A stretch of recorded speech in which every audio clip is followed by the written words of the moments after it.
Assalamualaikum warahmatullahi wabarakatuh.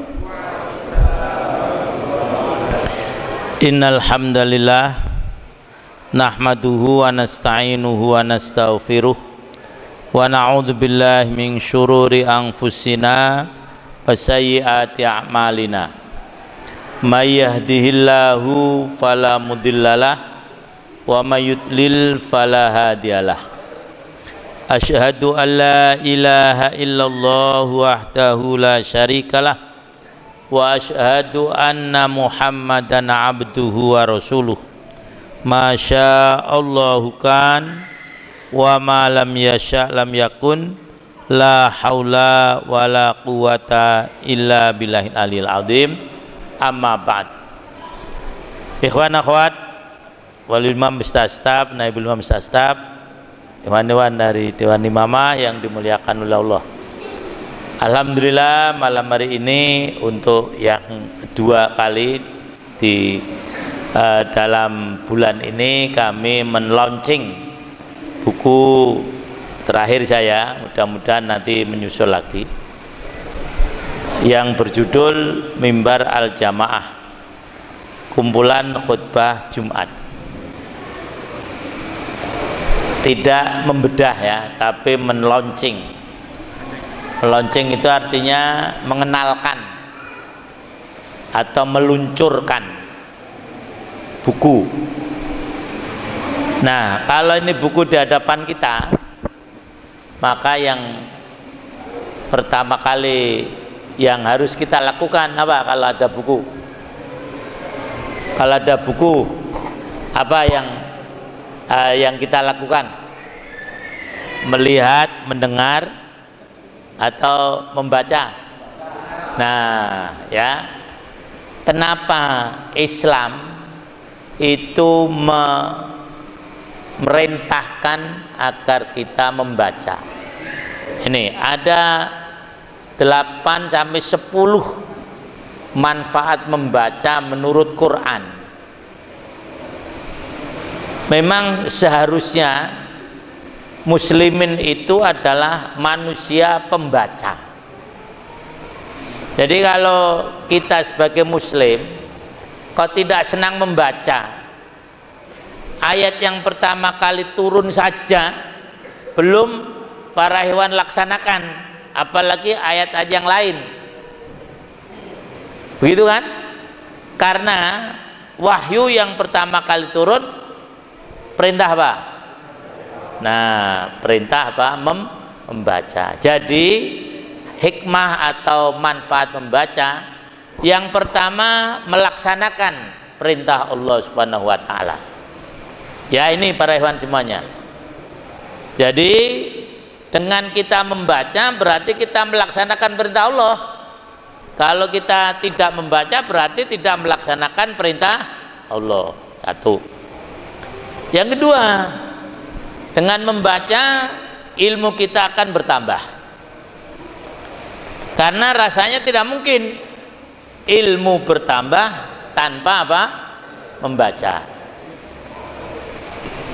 Sarana utama menambah ilmu adalah membaca. Oleh karena itu, sekali lagi, karena Islam ini agama ilmu, yang pertama kali diperintahkan oleh Allah adalah membaca. Kemudian yang ketiga, dengan membaca kita dapat melakukan amal jariah. Kenapa? Setelah kita membaca, kita mendapatkan ilmu, kita berikan pada orang lain. Apa sih amal jariah? Jaro yajri itu artinya berjalan, mengalir.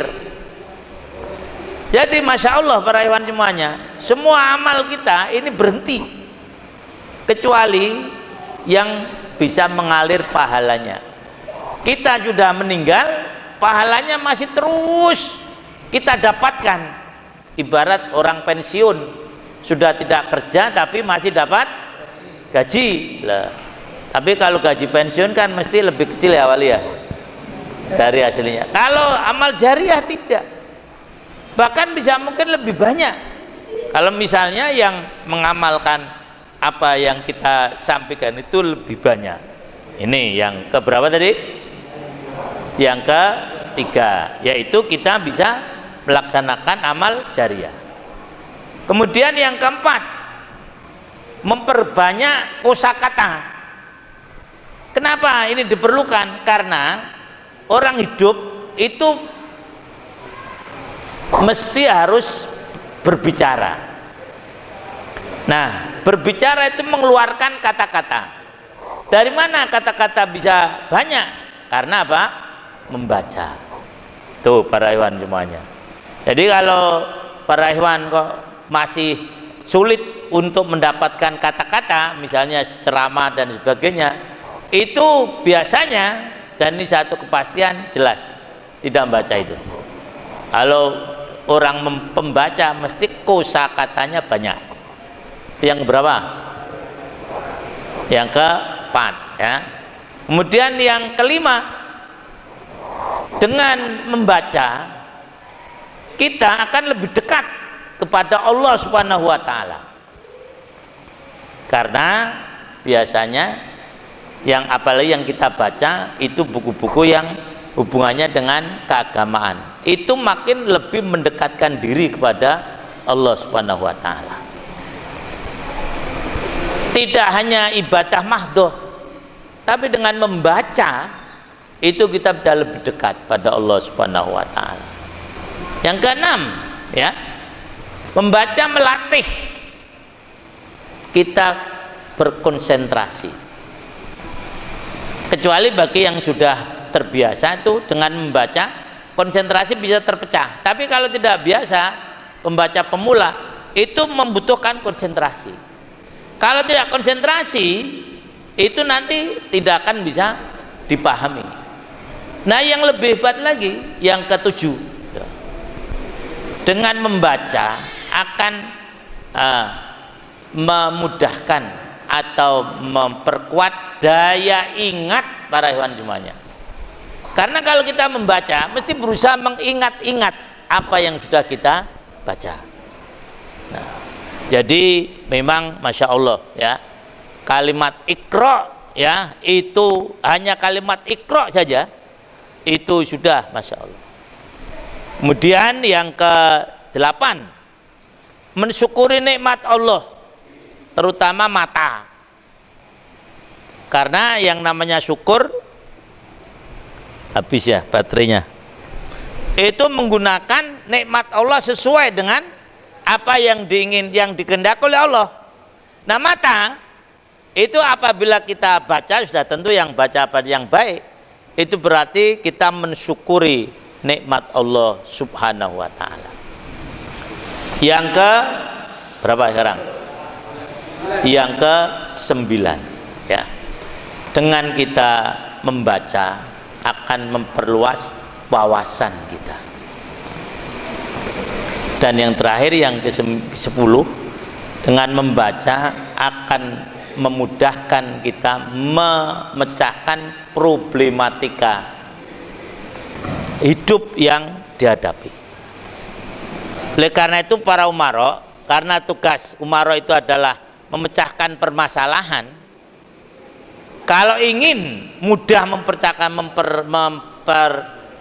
masalah, baca buku, walaupun mungkin terkadang tidak ada hubungannya. Maka pertama kali saya masuk ke Kalbar ini, saya terkagum-kagum dengan Walul Imam yang pertama, Pak Jainal. Nah, ya, beliau itu walaupun nahoda kapal, tapi bukunya hampir tidak ada yang berhubungan dengan nautika. Hampir semua bukunya buku agama. Maka pantas kalau beliau menghadapi permasalahan, ya, dengan berbagai macam gejolak di Kalimantan Barat yang di awalan sangat dahsyat, beliau alhamdulillah bisa memecahkan. Walaupun mungkin dari tingkat pendidikan secara formal itu kalah jauh dengan kita-kita ini. Tapi karena beliau senang membaca, Allah memberikan jalan keluar ketika menghadapi problematika. Gimana para hewan? Masih malas membaca? Nah, ya. Nah, itu kalau ditambah lagi boleh. Menurut saya membaca itu hikmahnya ada 100, ya silakan. Saya hanya menyebutkan berapa tadi? 10 yang terakhir tadi loh. Karena umarok terutama sekali kerjanya adalah memecahkan masalah. Jadi kalau ada masalah harus dipecahkan. Jangan masalah dihindari. Ada masalah, alah nanti dibiarkan aja. Udah sama tuanya kan ya selesai sendiri. Ya enggak bisa. Lah ya, itu. Nah, agar kita mudah memecahkan masalah itu membaca. Bahkan kadang-kadang hewan-hewan ini ketika kita berusaha bukan apa ya. Udah masalah begitu sulit. Ini nanti ada sampai dah. Nanti imam gimana nih mecahkannya. Kan gitu. Udah pada pusing semuanya. Ya sudah sampai saya, alhamdulillah. Ada saja jalan keluarnya. Apakah saya pintar? Bukan. Banyak kerjas? Bukan. Hanya karena memang saya senang membaca itu saja. Nah, para kawan semuanya, buku ini ya, ini sebetulnya adalah kumpulan dari khutbah-khutbah saya setelah saya jadi imam, terutama sekali. Karena apa? Kelemahan saya itu kalau khutbah, kalau tidak ada persiapan, itu sulit saya khutbah. Kalau ceramah bisa tanpa harus nulis. Karena khutbah itu punya karakteristik sendiri, terutama soal waktu. Nah, maka dari itu biasanya saya mesti tulis. Nah, kumpulan khutbah ini selama 1 tahun ini saya kumpulkan ya, maka di sini ada 52 judul. Berarti ini memang setiap Jumat nanti para hewan tinggal milih mau sampaikan. Tetapi lah ini ujung-ujungnya adalah jamaah. Apapun judulnya nanti bisa dilihat ujung-ujungnya jamaah. Kenapa harus jamaah? Nah, mari sekarang kita buka ya muqaddimahnya ya. Saya mau baca sampai hewan tertidur kalau mau tidur ya, tapi karena wali memberikan waktu terserah imam sampai jam berapa. Nah ya, nah udah ya, coba disimak ya, nyimak aja lah ya. Segala puji bagi Allah. Buku yang ada di tangan para hewan ini berjudul Mimbar Al-Jamaah, berisi kumpulan khutbah Jumat 1 tahun yang kami himpun dalam sebuah buku. Nah, kenapa diberi judul Mimbar Al-Jamaah? Sebetulnya membaca buku itu kalau mau ingin tahu isinya dan singkat, cukup baca muqaddimah. Kalau buku ya, kalau Quran nggak bisa. Quran nggak cukup baca muqaddimah saja. Oh ini toh isinya, udah selesai. Wah, selesai. Aduh, nah, maka muqaddimah dan pengantar penting sekali. Nah, karena al-jamaah merupakan syariat Islam yang sangat fundamental. Betul nggak para ikhwan? Tapi yang menganggap ini tidak semua orang. Ya para ikhwan yang sudah dalam jamaah, betul nggak? Nah ya, kalau mungkin ormas yang lain enggak penting itu jamaah. Lah, yang penting menang pemilu. Oh, mungkin itu ya. Nah, yang penting pengikut banyak. Nah, yang penting bangun ini bangun itu. Nah, menurut saya ini penulis, kalau para hewan nggak setuju juga nggak apa-apa. Syariat yang paling fundamental, yang seyogianya terus menerus disampaikan kepada masyarakat, khususnya umat Islam. Nah, salah satunya melalui mimbar khutbah, sehingga umat Islam tetap bersatu dan terhindar dari perpecahan. Jadi di muqaddimah ini saya akan menjelaskan soal jamaah, itu saja ya, tidak yang lain. Di samping itu kemudian bagian yang kedua, kaifiat khutbah. Perintah Allah untuk berjamaah terdapat dalam beberapa ayat dalam Al-Quran. Salah satunya dalam surah Al-Imran ayat 103. Boleh dibaca sendiri. Ketika menafsirkan ayat di atas, ini para hewan semuanya, Ibnu Katsir menjelaskan, amarahum bil jamaah wa nahahum anit tafarruqah. Artinya apa? Ini bukan penafsiran saya yang memang bukan ahli tafsir, tetapi memang itulah ahli tafsir menjelaskan wa'tasimu bihablillah, itu memang perintah Allah memerintahkan kepada mereka. Mereka siapa? Mereka siapa? Orang beriman, untuk berjamaah dan melarang mereka berpecah belah. Selanjutnya beliau menukilkan beberapa hadis. Ini berarti membuktikan saya membaca Ibnu Katsir. Nah, salah satunya hadis yang sering kita dengar. Sudah ya, itu tentang 3 hal itu. Bahasanya Allah menyukai 3 perkara dan membenci 3 perkara. Allah menyukai kalian beribadah kepadanya dengan tidak menyekutukan dengan suatu. Kalian berpegang teguh pada secara berjamaah dan tidak berpecah belah, dan membenci kalian, mana 3 perkara, menyukai kalian, kemudian kalian berpegang teguh kepada Allah ya jamaah, wa nisbala tafarraqu. Udah ada 3 ya. Jadi pertama menyukai kalian berjamaah dan tidak menyekutukan suatu, kemudian berpegang teguh kepada tali salat berjamaah, dan membenci. Innallaha yarudalakum talatan yarudalakum anta budal subisa wan tasmi bil jami'a taraku. Ada kurang nih. Aduh. Apa kurangnya? Wa antunasihu man wallallahu abrakum. Menasihati orang yang memegang urusan kamu. Kemudian membenci 3 perkara, mengatakan suatu tanpa sumber yang jelas, banyak bertanya dan menyia-nyiakan harta. Adapun pengertian al-jamaah adalah ma'ana alaihi washabi, apa yang aku Rasulullah lakukan dan para sahabatku. Sementara Sayyidina Ali menyatakan wal jama'atu wallahi mujama'atu ahlil haq wa in qallu wal furqatu mujama'atu ahlil batil wa in katharu.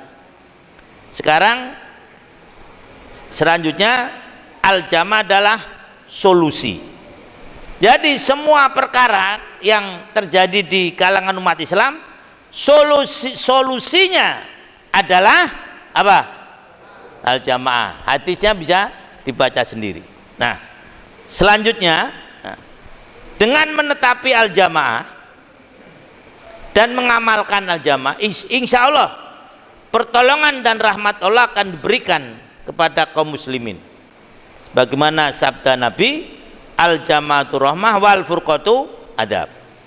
Dengan rahmat Allah, umat Islam akan terhindar dari perselisihan dan perpecahan. Sebagaimana firman-Nya dalam surah Hud, wala yazalu mukhtalifina illa man rahima rabbuk. Selalu saja mereka umat Islam itu berselisih kecuali orang yang diberi rahmat oleh Tuhanmu. Nah, supaya dapat rahmat, apa yang harus dilakukan Pak Rewan? Berjamaah. Jadi kalau ingin perselisihan hilang, ya harus apa? Berjamaah. Nah, menurut Muhammad Rashid Ridho yang dikenal dengan Rashid Ridho, dalam tafsir Al-Manar, beliau menjelaskan penyebab perselisihan dan perpecahan umat Islam. Cara garis besar ada berapa? 4 ya. Perhatikan. 1, asyasa wa tanazu fil mulk. Masalah politik dan perebutan kekuasaan. Itu yang membuat umat Islam berpecah yang pertama. Yang kedua, asobiatul jinsi wan nasab. Fanatisme kebangsaan dan keturunan. Yang ketiga, fanatisme madhab dalam usul dan furu, dalam masalah pokok dan cabang, seperti masalah Tuhan itu bertangan, tangannya Allah itu seperti apa, Itu furu' apa usul? Usul apa furu'? Usul ya. Nah, lah yang furu' misalnya sholat subuh kunut apa enggak? Nah itu furu' ya. Yang terakhir al-qaulu fi dinillah birra'i, berbicara agama hanya berdasarkan pendapat. Di samping itu ada penyebab yang kelima, yaitu pengaruh dan tipu daya musuh-musuh Islam. Telaah tentang al-jamaah dan praktiknya dalam kehidupan bermasyarakat telah banyak dikaji di dunia akademis dan ditulis secara lebih mendalam dalam beberapa karya ilmiah. Ada yang beberapa mahasiswa baik tingkat sarjana, magister maupun doktoral menulis hal itu. Nah, bisa dibaca sendiri. Dalam karya ilmiah di atas disebutkan bahwa sejak keruntuhan Daulah Turki Utsmani, ini ngantuk nggak ini yang mendengar? Saya nggak lihat soalnya. Ngantuk nggak? Nggak ya? Nah, terus alhamdulillah. Ngantuk itu musuhnya orang nuntut ilmu ya. Telah dilakukan berbagai cara untuk mempersatukan umat Islam. Di antara tokoh yang konsisten memperjuangkan itu adalah yang disebutkan Walil Fatah. Setelah melalui proses yang cukup panjang dengan pertolongan Allah semata, beliau dibeat sebagai imam oleh sebagian umat Islam ya, tanggal 10 Dzulhijjah dan seterusnya. Setelah wafat, cara periodik debat imam-imam pengganti hingga saat ini. Sekarang selanjutnya kaifiyah khutbah Jumat, karena buku ini soal apa? Nah, tadi jamaah sudah ya, itu maksud saya ya. Hanya tadi hadisnya kurang satu, wa antunasihu man walul amrakum. Mohon maaf ya, memang sebuah buku karya manusia itu bukan apologi, itu hampir mesti mengalami beberapa kekurangan. Yang tidak memiliki kekurangan hanya Quran ya. Itu Imam Syafi'i itu pernah menulis buku Ar-Risalah, dilihat pertama baca ada kurang, baca lagi ada kurang, akhirnya baca sampai 7 kali. Nah, menyadari kalau ingin tidak kurang Quran lah ya. Itu jadi memang yang biasanya membuat takut penulis adalah apabila terjadi hal-hal yang seperti tadi saya sampaikan. Sekarang kaifiat. Sebagian sunnah yang diperhatikan para khatib antara lain mengucapkan salam sebelum khutbah. Ini berdasarkan hadis dari sahabat Jabir bin Abdillah bahwa dirinya melihat Rasulullah apabila telah naik ke atas mimbar belum menyampaikan khutbah, belum mengucapkan salam. Selanjutnya Rasulullah memperpendek khutbah dan memperpanjang durasi sholat. Maka nanti kita coba baca khutbah yang saya tulis ini berapa puluh menit ya, itu ya, itu memang sunnahnya singkat ya. Nah, sholatnya panjang. Nah, sudah tentu memperpendek khutbah itu dengan tetap memperhatikan kaidah syariat. Dengan pula memperpanjang sholat dengan tetap memperhatikan keadaan jamaah, jangan sampai membuat jamaah merasa berat. Nah, misalnya ya, khutbahnya 5 menit, kemudian sholatnya 30 menit, nah itu tidak dikehendaki ya. Itu sesuai dengan keperluan masyarakat. Khutbah hendaknya disampaikan dengan suara lantang.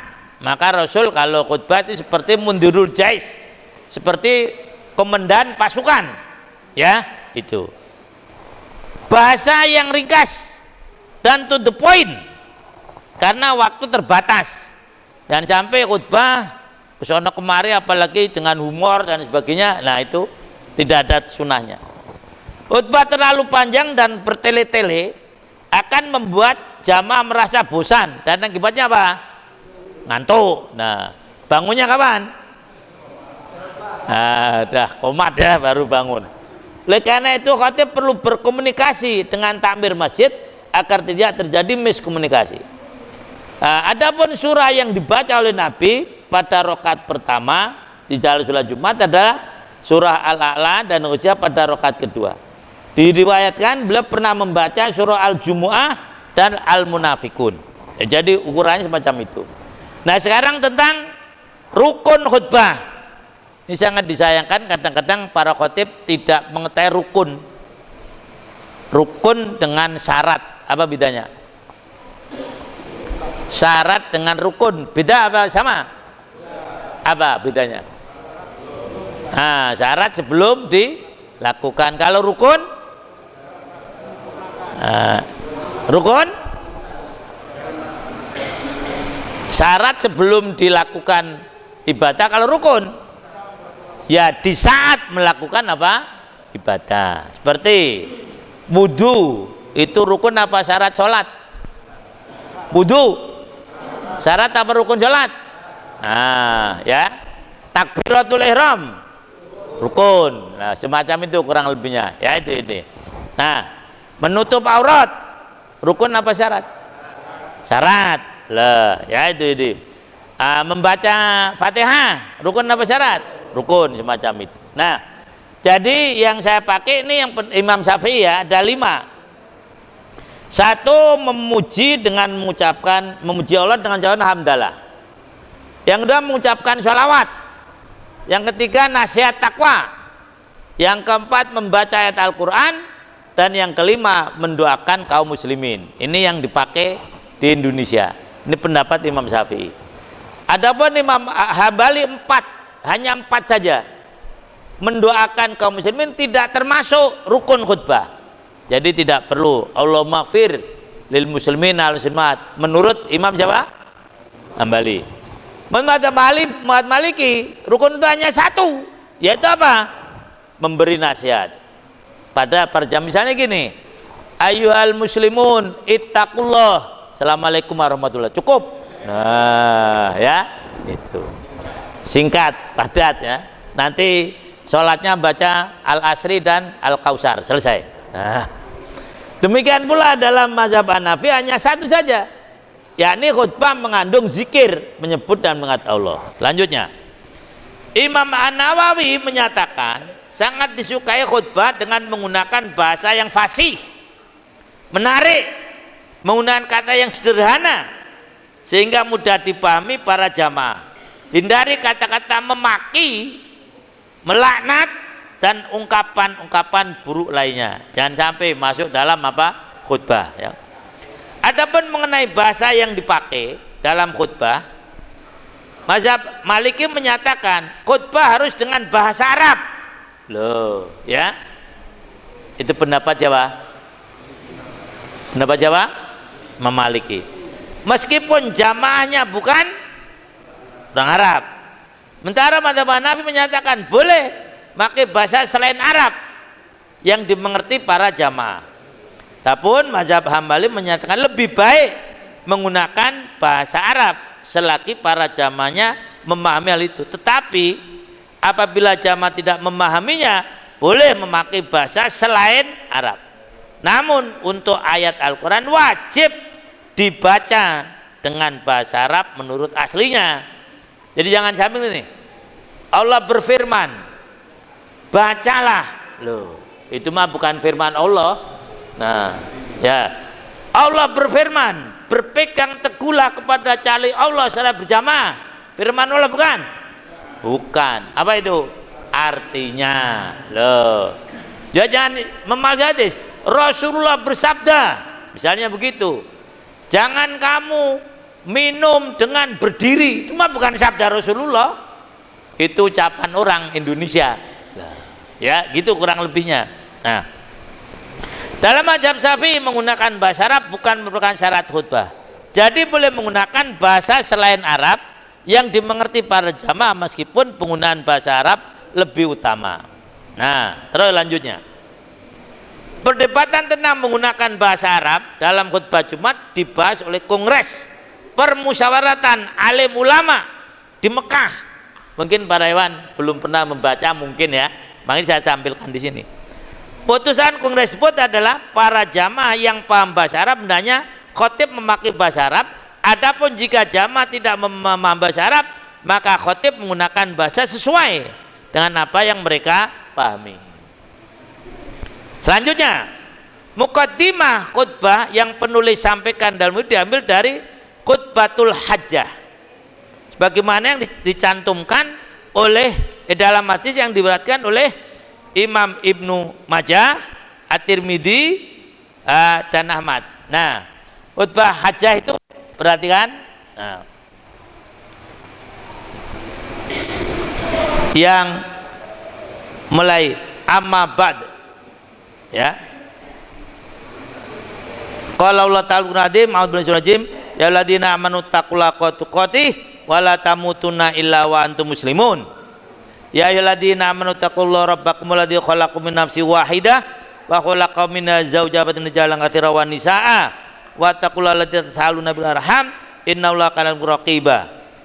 Ya alladzina amanu taqullaha wa qulu qawlan sadida yuslih lakum a'malakum wa yaghfir lakum dzunubakum wa may yuti'illah rasulahu faqad faza fawzan azima. Itu namanya khutbah, apa namanya? Apa tadi namanya? Khutbah hajjah, ya. Itu yang saya nukilkan di sini. Terus selanjutnya, khutbatul hajjah. Sebagaimana disebutkan, kebiasaan Nabi dalam menyampaikan muqaddimah khutbah adalah mengakhirinya dengan kalimat amma ba'du. Di antara dalilnya hadis riwayat Imam Muslim dari sahabat Jabir bin Abdillah. Itu seterusnya. Pada khutbah yang kedua, benar mencantumkan Al-Qur'an surah An-Nahl ayat 90 untuk dibaca. Apa coba bunyinya? Ini masih ngantuk apa sudah bangun? Ya. Apa bunyinya? Coba ayo. An-Nahl 90 bunyinya. Innallaha ya'murukum apa ya'muru? Hah? Innallaha ya'murukum apa ya'muru? Karena sering pada keliru itu membacanya, ya. Apa? Ada kumnya enggak? Enggak ada. Kalau yang di surah An-Nisa lah ada. Innallaha bil adli wal dan seterusnya. Kalau ini tidak ada kumnya, ya. Innallaha. Kenapa? Lah, dicantumkan di situ latar belakangnya dibacanya ayat tersebut adalah perintah dari Khalifah Umar bin Abdul Aziz kepada para khotib di seluruh negeri muslim untuk perseteruan antara kelompok umat Islam pasca atau setelah perang Siffin antara Sayyidina Ali bin Abi Thalib dengan Muawiyah. Umar bin Aziz memerintahkan mengganti perkataan dan ungkapan khotib memaki Sayyidina Ali bin Abi Thalib dengan membaca surah itu. Jadi khotib-khotib di zaman Bani Muawiyah sebelum Umar bin Aziz ketentuannya harus mengutuk Sayyidina Ali. Kalau nggak mengutuk Sayyidina Ali nggak boleh jadi khotib. Loh, kan gitu. Karena begitu bencinya Muawiyah kepada Sayyidina Ali. Nah, oleh Umar bin Abdul Aziz walaupun dia ada Bani Umayyah, jangan. Sudah selesai pengutukan, ganti saja kutukannya dengan innallaha ya'muru bil adli wal ihsan wa ita'idil qurba wa yanha anil fahsya'i wal munkar wa la dzikrullahi akbar dan seterusnya. Kaifiat lainnya, para ulama sepakat bahwa khotib Jumat Idul Adha adalah laki-laki, ya, itu tidak perempuan seperti Pak Panji itu loh. Nah, ya itu. Apa sumbernya? Lah ini disyaratkan khotib seorang laki-laki atau orang yang sah menjadi imam. Ini para ulama sepakat begitu. Nah, sekarang mimbar dan tongkat dalam khutbah. Boleh nggak Pak Rewan khutbah bawa tongkat? Apa dasarnya? Kok nggak ada tongkat di sini? Hah? Nah, ini perlu saya sampaikan di sini, ya, karena ada ikhwan yang ekstrim, ya, Nah, dikasih tongkat malah dilempar. Loh, ya. Ya. Ya, ada gitu ya. Perlu saya sampaikan di sini. Itu masalah-masalah yang tadi, masalah furuk ya. Pertama masalah mimbar ya. Di sini sudah sebutkan. Nah, sekarang penggunaan mimbar kapan mulainya? Kapan ada mimbar? Kapan? Ya belum baca ini belum tahu lah, kurang lebih gitu kan itu. Ya tahun ke-7 Hijriah. Lah, ketika itu mulai berat untuk berdiri terlalu lama dalam penyampaian makat, ditancapkanlah batang pohon kurma di samping tempat beliau berkhutbah. Hal ini dilakukan agar beliau bisa bersandar jika merasa lelah. Mimbar Rasulullah mulanya adalah sebuah gundukan tanah di tempat beliau duduk ya. Mimbar dibuat bertujuan untuk memudahkan mengenali orang asing yang datang saat menyampaikan khutbah. Jadi mimbar memang disunahkan agak tinggi. Rasul memakai mimbar saat khutbah Jumat, sedangkan khutbah Id beliau tidak menggunakan mimbar. Ini maksudnya untuk ya para ikhwan yang suka pakai mimbar Id, sebetulnya nggak ada sunahnya. Adapun kemunculan mimbar bukanlah berdasarkan wahyu. Ini tadi yang ditanyakan oleh Ustadz Urai ya. Apakah ada yang dilakukan Rasul tanpa wahyu? Banyak ya. Termasuk buat mimbar ini bukan perintah Allah. Apalagi kira-kira yang sangat terkenal juga, Rasulullah itu bukan wahyu tapi itu kehendak Rasulullah. Apa yang terkenal? Konsentrasi perang Badar. Ketika Rasul menunjukkan tempat di sini, nah, ada sahabat yang tanya Rasulullah, ntar dulu, ini wahyu apa strategi Rasulullah? Ini strategi saya, menurut saya tidak tepat. Lah, jangan di sini. Loh kenapa? Karena di sini jauh dari sumber air.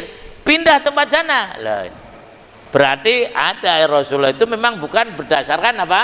Wahyu, dan termasuk membuat apa tadi? Mimbar. Begitu maksudnya. Jadi kemunculannya bukan berdasarkan wahyu. Demikian halnya dalam bentuk mimbar, sepenuhnya kreasi para sahabat membuat mimbar tersebut. Jadi nggak usah khutbah mimbar yang sunnah itu seperti ini, yang nggak ada itu. Yang penting mimbar ya itu. Jadi jangan mempersulit diri ya, nanti malah jadi nggak karuan semuanya. Mengenai letak mimbar, nah ini jadi dari mukadimah ini udah ada beberapa ilmu ya yang perlu para hewan ketahui. Syekh Mansur Al-Buhuti menyampaikan posisi mimbar pada masalah dari sebelah kanan mihrab tempat mengimami sholat. Seperti ini kan, kanan kan, bukan di belah apa? Kiri. Apa?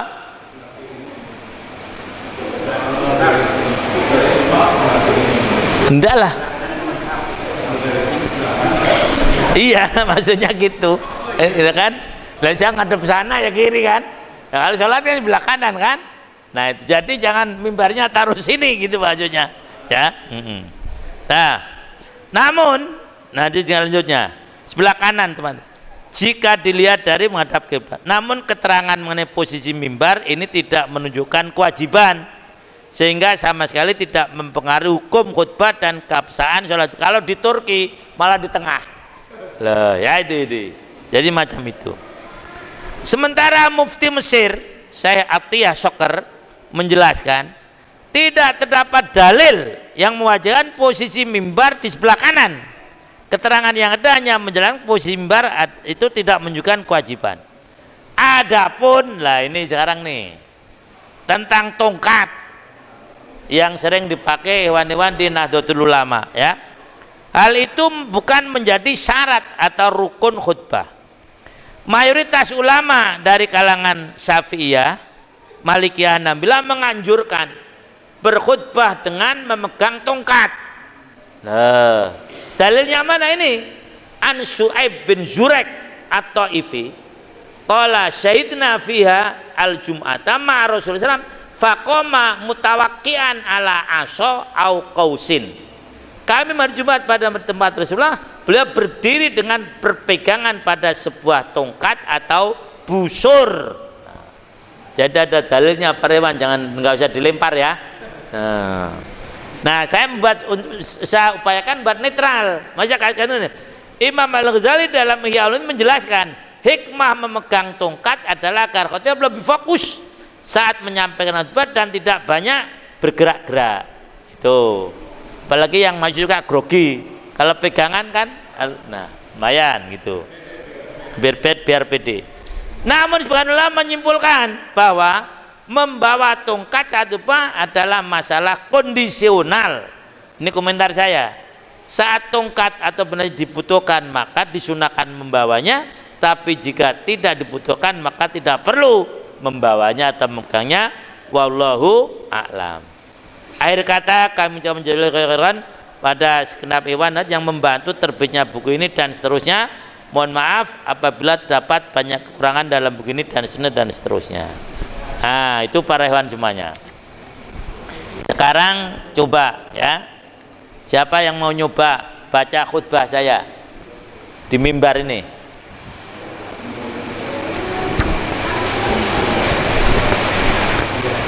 Kalau tidak ada, saya mau nyoba sendiri ya. Nah, praktek sekaligus nih saya ya. Jadi nanti dimeniti berapa menit ya. Anggap saja nih saya khutbah Jumat ya. Saya naik mimbar ya. Tongkatnya tidak ada, wong saya nggak pakai tongkat kok. Ya. Ya.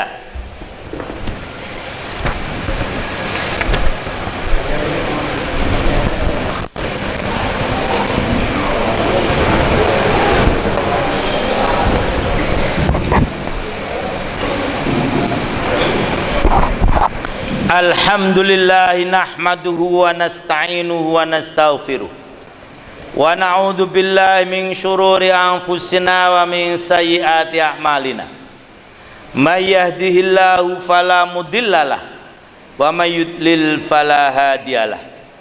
Asyhadu an la ilaha illallah wahdahu la syarikalah wa asyhadu anna Muhammadan abduhu wa rasuluh. Allahumma sholli wa sallim wa barik ala Muhammadin wa ala alihi wa ashabihi wa tabi'ina bi ihsanin ila yaumiddin. Masya Allahu kan wa ma lam yasha lam yakun, la haula wa la quwata illa billahil aliyyil azim. Amma ba'd, fa ya ayyuhal ikhwah usikum wa nafsi bitaqwallah wa ta'atih la'allakum tuflihun. Qala Allah Ta'ala fil Qur'anil Azim, a'udzu billahi minasyaitonir rajim. Ya ayyuhalladzina amanu taqullaha haqqa tuqatih wa la tamutunna illa wa antum muslimun. Ya ayyuhan nasu taqu rabbakumul ladzi khalaqakum min nafsin wahidah wa khalaqa minha zawjaha wa batha minhuma rijalan katsiran wa nisaa'a. Wattaqullaha alladzi tasaaluna bihi wal arham innallaha kana 'alaikum raqiba. Ya ayyuhalladzina amanu taqullaha wa qulu qawlan sadida yuslih lakum a'malakum wa yaghfir lakum dzunubakum wa may yuti'illaha wa rasulahu faqad faza fawzan 'azima. Wa qala an-nabi sallallahu alaihi wasallam fa inna khairal hadits kitabullah wa khairul hadi hadyu Muhammadin sallallahu alaihi wasallam wa syarrul umur muhdatsatuha wa kullu muhdatsin bid'ah wa kullu bid'atin dhalalah wa kullu dhalalatin finnar. Ma'asyiral muslimin hafizakumullah taala. Mengawali khutbah Jumat yang penuh keberkahan ini, khatib berwasiat kepada jamaah Jumat semuanya, terutama pada diri sendiri, untuk senantiasa meningkatkan keimanan dan ketakwaan kepada Allah kapanpun dan dimanapun kita berada, serta dalam keadaan apapun tetap kita berusaha bertakwa dengan cara melaksanakan semaksimal mungkin segenap perintah-perintahnya dan menjauhi larangan-larangannya. Agama Islam yang kita yakini kebenarannya haruslah kita terapkan syariat-syariatnya dalam kehidupan kita. Islam haruslah menjadi prinsip dan semangat kita dalam menjalani kehidupan ini. dengan keyakinan dan kesungguhan yang mantap. Kiranya Allah memberikan hidayah, petunjuk dan kemudahan bagi kita untuk menggapai takwa, ridho dan makom yang mulia di sisinya. Ma'asyiral muslimin hafizakumullah, marilah pada kesempatan khutbah ini kita renungkan firman Allah Subhanahu wa taala dalam surah Ali Imran, surah yang ketiga ayat 103 yang berbunyi, a'udzubillahi minasyaitonirrajim, wa'tasimu bihablillahi jami'an wa la tafarraqu wadhkuru ni'matallahi 'alaikum id kuntum a'da'an fa'alafa baina qulubikum fasbahtum bi ni'matihi ikhwana wa kuntum ala syafa hufratin minan nari fa'anqadhakum minha kadzalika yubayyinu lakum ayatihi la'allakum tahtadun, yang artinya kurang lebih, dan berpegang teguhlah kalian semua kepada tali Allah seraya berjamaah, dan jangan kalian berfirqah-firqah, dan ingatlah nikmat Allah kepada kalian ketika kalian bermusuh-musuhan semasa jahiliyah dahulu, lalu Allah menyatukan antara hati kalian dengan nikmat Islam. Maka menjadilah kalian dengan nikmat Allah itu orang-orang Islam yang bersaudara, dan kamu dahulu telah berada di tepi jurang neraka disebabkan kekufuran kalian semasa jahiliyah, lalu Allah selamatkan kalian dari neraka itu. Demikianlah Allah menjelaskan kepada kalian ayat-ayat keterangannya supaya kalian mendapatkan petunjuk hidayahnya. Ibnu Katsir dalam tafsirnya menjelaskan pentingnya berpegang teguh kepada tali Allah, yakni Al-Quran yang datang dari sisi Allah dan diturunkan untuk manusia di muka bumi. Adapun cara berpegang teguh pada Al-Quran itu dilanjutkan dengan kalimat sesudahnya, yakni dengan cara berjamaah dan melarang berpecah belah. Barang siapa berpegang teguh pada tali Allah dan hidup dalam berjamaah serta menghindari perpecahan, maka hidupnya akan terjaga dari kesalahan dan fitnah. Adapun kalimat wala tafarraqu yang artinya jangan kalian berpecah belah, Ibnu Katsir menjelaskan amarahum bil jamaah wa nahahum anit tafarruqah. Allah merintahkan mereka umat Islam untuk hidup berjamaah dan melarang mereka berpecah belah. Adapun pengertian al-jamaah menurut Rasulullah SAW adalah ma'ana alaihi wa ashabi, rawahu Tirmidzi, apa yang aku dan para sahabatku di atasnya atau lakukan. Sofiur Rahman Al-Mubarakfuri menjelaskan ayat di atas dengan memberi tema al-amru bil i'tisam bihablillah waluzumil jamaati, perintah berpegang teguh kepada tali Allah dan menetapi al-jamaah.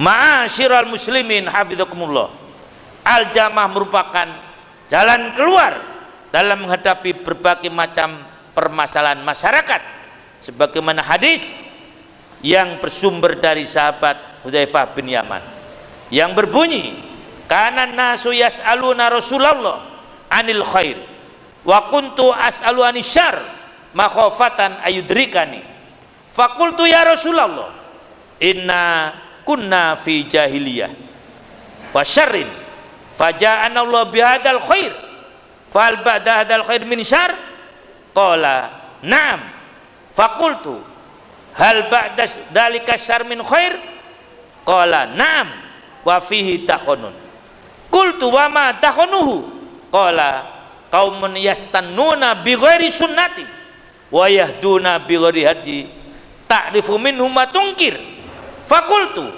hal ba'da dzalikal khair min syarr qala na'am du'atun ala abwabi jahannam man ajabahum ilaiha qadhafuhu fiha faqultu ya Rasulullah sifhum lana qala na'am qaumun min jildatina wa yatakallamuna bi alsinatina qultu ya Rasulullah fama taro in adrokani dzalik qala talzamu jama'atal muslimin wa imamahum.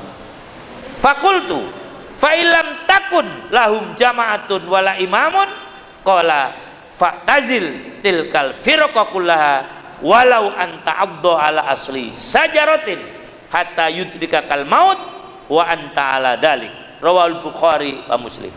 Yang artinya orang-orang atau para sahabat bertanya kepada Rasulullah SAW tentang kebaikan, dan aku bertanya kepada beliau tentang kejelekan karena khawatir kejelekan tersebut menghampiri aku.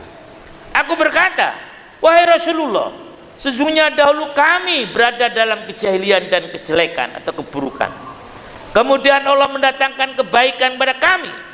Lalu apakah setelah kebaikan itu ada keburukan? Rasulullah menjawab, ya.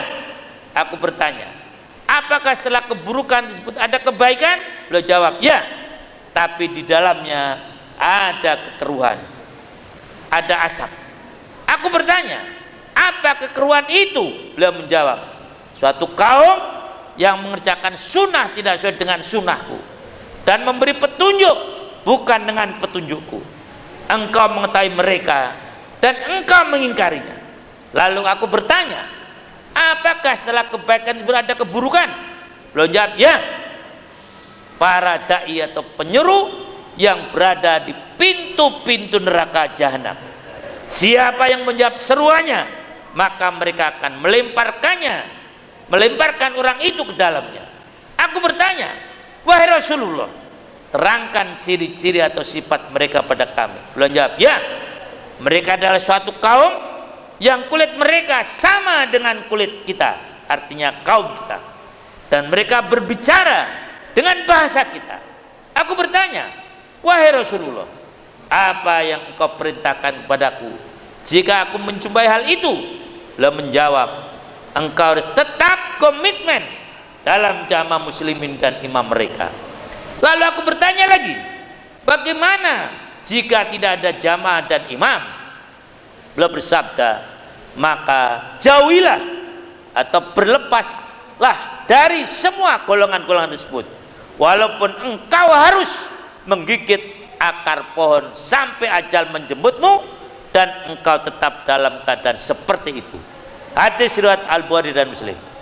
Adapun pengertian al-jamaah dalam hadis di atas menurut Imam At-Tabari adalah wassawabu annal murada minal khobar luzumul jamaah alladina fi ta'ati man istama'u ala ta'mirihi faman nakatha bai'atahu kharaja anil jamaati.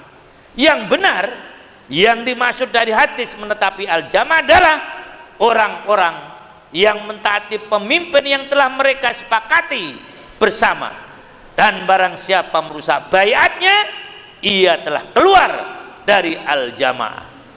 Ma'asyiral muslimin hafizkumullah ta'ala, hidup berjamaah akan mendatangkan rahmat, dan dengan rahmat itu seorang akan bisa memberi manfaat bagi sama manusia di lingkungan sekitar. Dengan hidup berjamaah akan terbentuk kepemimpinan, akan terwujud ketaatan, dapat saling menasihati satu dengan yang lain, terbangunnya ukhuwah Islamiyah, dan memaksimalkan terlaksananya ibadah, termasuk terhindar dari kemungkinan berbagai fitnah. Kehidupan berjamaah merupakan syarat Islam yang fundamental, tidak bisa dipisahkan dari syarat lain. Hidup berjamaah merupakan prinsip yang agung lagi mulia. Karena itu, siapa yang berharap rahmat, kasih sayang dan kesejahteraan dari Allah, hendaknya dia berada dalam jamaah.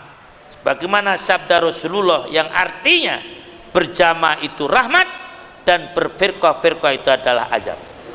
Dengan berjamaah itu pula umat Islam akan mendapatkan kekuatan dari Allah. Sebagaimana disebut dalam hadis yang artinya tangan Allah, yadullah, pertolongan Allah menaungi al-jamaah. Hadis riwayat Tirmidzi.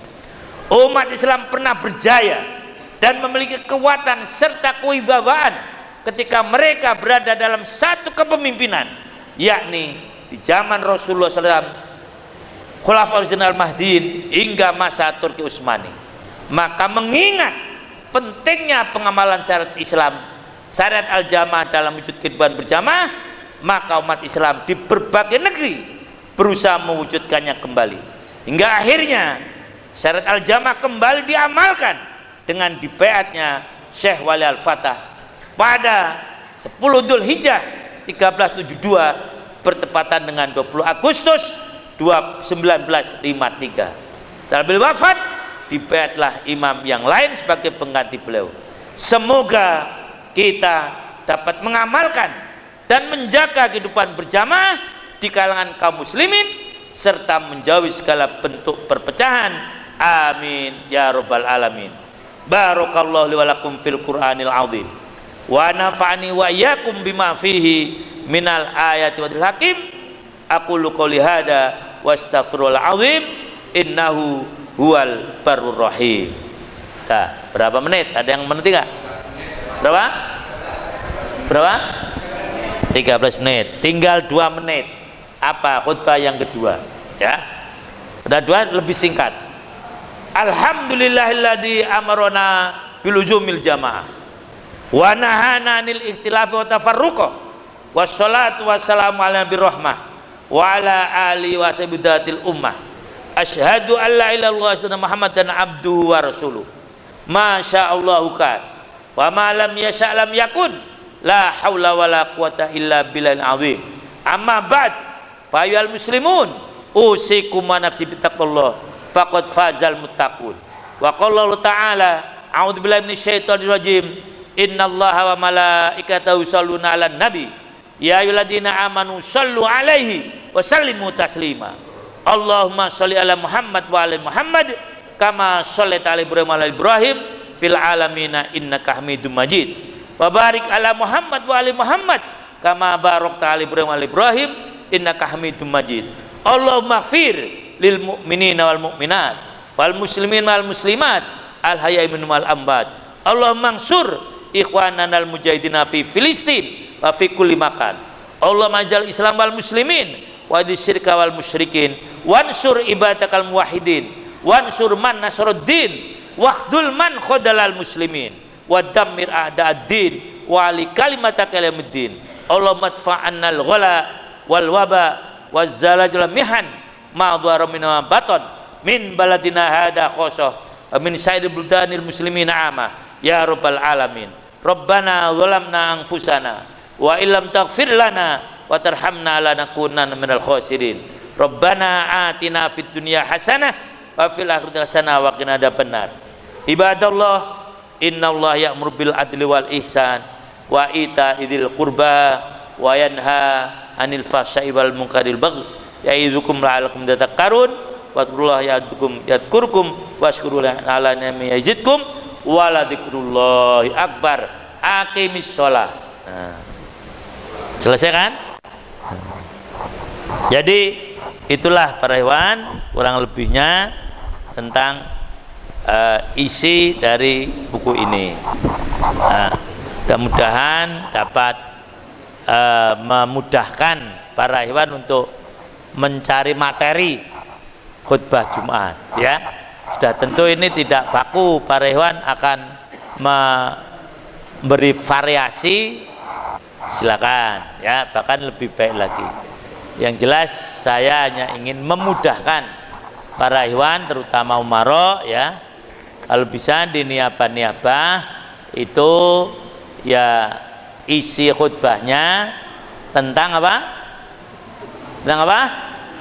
Al-jamaah, karena memang itu yang diperlukan oleh umat saat ini, dan kita menghilangkan atau meluruskan pengertian jamaah yang sampai sekarang masih ada yang menganggap jamaah ini adalah partai, nah, jamaah ini mazhab, nah, jamaah ini adalah ormas dan sebagainya. Nah, mudah-mudahan dengan ini pengertian itu sedikit demi sedikit akan mencair dan mudah-mudahan hilang, ya. Demikian yang dapat saya sampaikan pada malam hari ini. Alhamdulillah saya lihat nggak ada yang ngantuk, ya, kecuali 1, 2, 3, 4, 5. Ya, demikian para ikhwan. Kalau ada masukan-masukan disilakan.